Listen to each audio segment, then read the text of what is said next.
mamaya. Talaga, anak? Sige, paghahanda ko kayo. Sige po, Nay. Excited na ako makita boyfriend ng anak ko. A few moments later. Anak, pupunta din pala boyfriend ko mamaya. Tamang-tama, makikita na sa dalawa ng boyfriend ko. Nakaka-excite naman, anak. Wait lang, tawagin ko si Kenneth. Kenneth? Bakit ka pangalan ng boyfriend ko? Baka nagkataon lang. 1 hour later. Tao po. Nay, nandito na po boyfriend ko. Sige, papunta na ako. Anak, nasa na yung boyfriend mo?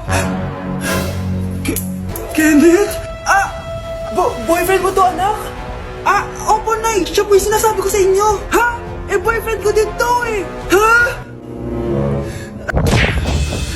Walang hiya ka, manloloko. Lumayas ka dito. Layas! Teka lang. Bakit? May kakambal ako.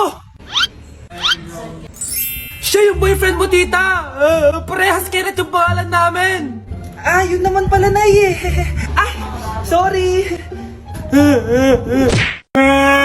Nay, nagipag-break na po sa akin yung boyfriend ko. Ha? Bakit nagipag-break? Siguro, nakahanap na yun na mas maganda sa'yo. Nalaman niya kasing buntis ako, Nay. Ha?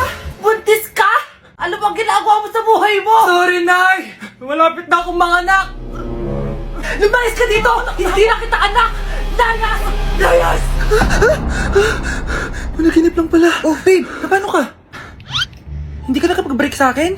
Ha? Bakit ako makikipag-break sa'yo? Magkakaanak na tayo. Ha? Buntis ako? Di pwede to. Hoy, sinong buntis? Ikaw? Nay, lumayas ka dito! Layas! Managinip ulit. Totoo na ba to?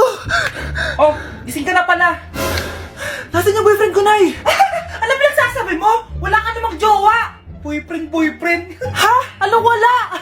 Di naman siya nakipag-break sa akin eh. Sino naman magkakagusto sa'yo? Mukha kang zombie. Tingnan mo nga yung tsura mo. Panaginip lang to. Baliw. Anak! Anong ginagawa mo? Ba't ang kalat ng kwarto mo? Wow! Piliin mo ang Pilipinas? Gusto to, Nay, yung piliin mo ang Pilipinas? Proud Filipina kasi ako. Di ba sabi mo kanina sa akin, ayaw mo na tumira dito sa Pilipinas kasi sobrang init. Tapos sabi mo sa akin, kapag nakagraduate ka, sa abroad ka natitira. Basta, gagawin ko pa din. Sige, post mo. Ako unang mambabash sa'yo. Napaka-unsupportive naman ni Nanay. Ano yan?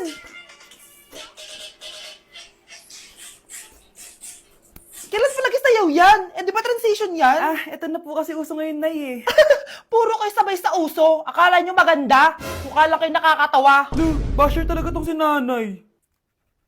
Buti pa si Kyle, nag-aaral ng mabuti. Hindi yung kung ano-ano ginagawa. Yun pala yun. Patingin nga, anak.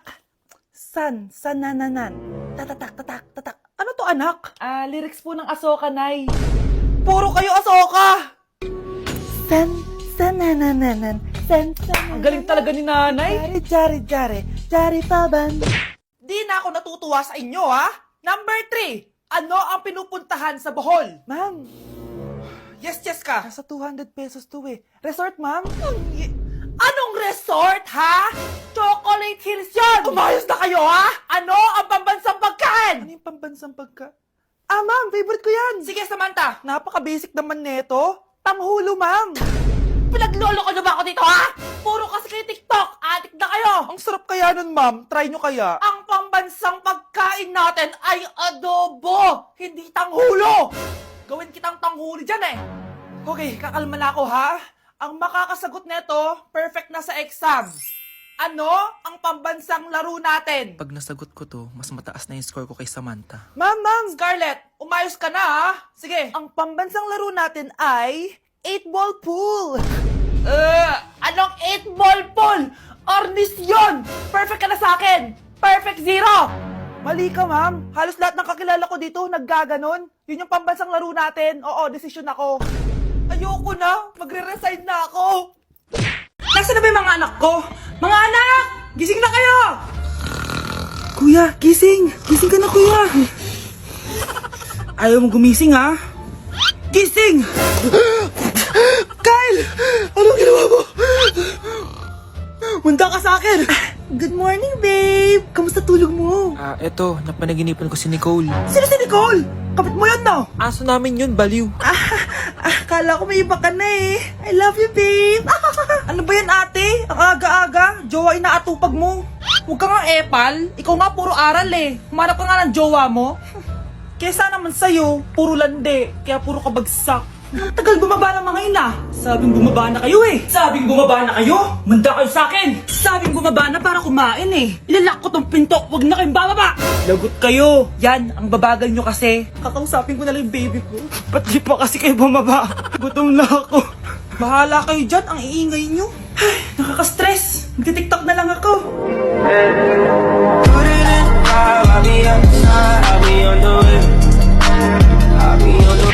Oh, ano naman yung Mare? Umaga-umaga. Eto naman, makangaroling lang ako, Mare. Aba, ang tagal pa ng Pasko ah. Shh! Jingle bell, jingle bell, jingle all the... Sana naman pag nangangaroling, walang kasamang amoy, no? O eto, 50 pesos. Thank you, Mars. A few moments later. Mare! Oh, ano na naman? Andito nga pala yung inaanak mo, di ba, Ninang Kaneto? Bakit mo ko dinala dito, Nay? Sino ba yan? Ang pangit-pangit naman eh. Ay, hindi ko ninang yan. Gusto mo lang ang pera, no? Sus! Eto nga, oh, may picture nga kayo ng binyag niya. Oh, eto, 1,000. Pwede na kayo umalis. Kahit pala pangit siya, mabait naman pala siya, Nay. Wait lang, Mare, di pa tayo tapos. Di ba Ninang Kaneto ang pangalawa kong anak? Meron pa? Hello po, Ninang. Oh, ito, 1,000. Last na yun, ha? May pambili na ako ng brief. Ay, oo, Mare, last na yan. Nanganganak nata ako, Mare. Mare. Okay ka lang ba? Mare, ikaw ulit din ng neto, ha? Sige, Mare. Next year na lang, ha? Anong next year, next year? I-advance mo na yung birthday, pinyag, at aginaldo neto. Mga 5,000 lang yun, Mare. Babe, saan mo kayo didate sa Valentine's? I-didate kita sa kwarto, babe. Para kanta nga, babe. Oh. Babe, buntis ka ba? Babe, hoy, alam buntis. Nay, wala to. Siguraduhin mong hindi ka buntis, ha? Bata mo pa. Sige po, Nay. Babe, kailangan mo lang magpa-check. Babe, okay ka lang? Nasusuka ako, babe. Punta na tayo sa doktor, babe. A few moments later. Lumabas na yung resulta at congrats! Positive kayong dalawa. Ha? Positive? So buntis ako? Babe, paano na to? Hindi pwede to. Hindi pa ako ready maging tatay. Sarili ko nga di ko maalagaan. Baby pa kaya? Patay ako sa nanay ko. Hindi ka buntis. Di ako buntis. Pinakaba mo ako, Dok? Sabi mo positive ako. Positive ka sa COVID. Dok, di positive din ako sa COVID. Hindi ka positive sa COVID. Saan po ako positive, Dok? Congrats! Buntis ka! Mga anak, nandito na ako! Babe, miss na kita. Ano ba yan? Hindi kayo marunong maglaro ng rollbox? Aba, wala silang pake oh. Parang wala umuwi. Tapos wala pang nalilinis dito sa bahay. Babe, date mo naman ako. Mag-aamongis na nga lang ako. Tignan ko na lang kung di nyo ako papansinin. Ang bango. Nandiyan na si nanay! Yung favorite chicken ko! O ano, nagutom kayo, no? Grabe, ang laki ng part na nakuha ko. Solid! Paano hindi magugutom, Nay? Ang sarap neto. Ito pa rin yung best tasting chicken para sa akin. Walang katulad to, Nay. Ay, namiss ko to yung sama-sama tayong kumakain. Gaya nung bata pa kayo. Simulat sa pool, Chicken Joy na talaga ang go-to natin. Malalaki ang servings at para sa akin, ito pa rin ang pinakamasarap sa buong Pilipinas. Nabusog ako, Nay. The best ka talaga. Babe, sa Jollibee tayo mag-date bukas, ha? O kayo, comment kayo kung bakit Chicken Joy pa rin ang go-to fried chicken nyo. Nay, pwede ko pong papuntahin dito yung jowa ko? Anong jowa-jowa? Bawal magpapunta ng jowa dito, ha? Nay, sige na. Aba, pag sinabi kong bawal, Payag ka na, Nay? Sige anak, papuntahin mo na. Dito mo na rin patulugin. Babe, dito ka na daw matulog. Alam mo na. Nay, pwede bang gumala? Ay, hindi pwede. Puro ka nalang gala. Manahimik ka dito sa bahay. Kasama ko naman yung anak ng kumari mo eh. Wala akong pake. Bawal. Anong bawal, Nay? Sige, gumala ka na, anak. Ito ATM ko. Kuha ka ng pera dyan. Thank you, Nay! Bro, tara na! Pinayagan na ako! A few moments later. Nay, bagsak po ako sa school. Ha? Bagsak? Yan! Puro ka kasi cellphone! Sorry po, Nay. Gagalingan ko po sa susunod. Simula ngayon, bawal na mag-cellphone, ha? Bawal lang ano, Nay? Okay lang yun, anak. Bawal ka na sa susunod. Oh, ito bagong cellphone. Para sa'yo. Wow! Thank you po, Nay! Huwag na huwag niyo sasaktan yung mga halaman ko. Magkamatay na tayo.